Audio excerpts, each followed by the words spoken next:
ভারত অবৈধ অভিবাসনের বিরুদ্ধে, তাই যুক্তরাষ্ট্রে থাকা অবৈধ নাগরিকদের ফিরিয়ে নিতে রাজি ভারত, এমনটাই জানিয়েছেন ভারতের পররাষ্ট্রমন্ত্রী সুব্রমণিয়াম জয়শঙ্কর।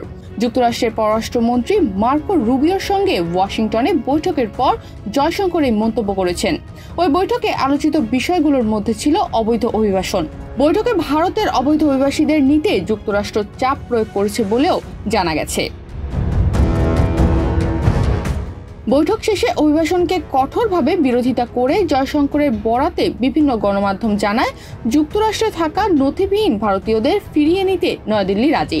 ভারতের কোনো নাগরিক যদি অবৈধভাবে বিদেশে থাকে এবং ভারত যদি নিশ্চিত হয়, তাহলে ভারত অবৈধ নাগরিকদের ফেরাতে সবসময় ভারত প্রস্তুত।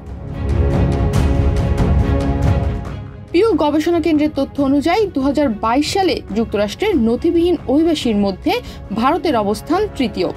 প্রথম ও দ্বিতীয় স্থানে রয়েছে মেক্সিকো ও এল সালভাদর। আমেরিকায় অবৈধ ভারতীয় সংখ্যা প্রায় 7,25,000, এমনটাই বলছে সংস্থাটি।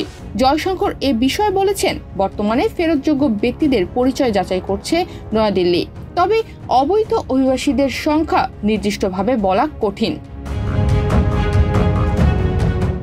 চলতি সপ্তাহের শুরুতে ব্লুমবার্গ এই বিষয়ের সঙ্গে সংশ্লিষ্ট ব্যক্তিদের উদ্ধৃত করে জানিয়েছে, যুক্তরাষ্ট্র প্রায় 18,000 নথিবিহীন ভারতীয় অভিবাসীকে চিহ্নিত করেছে।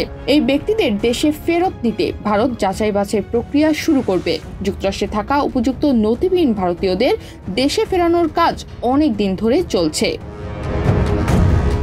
তনিমা রহমান, বাংলাদেশ প্রতিদিন।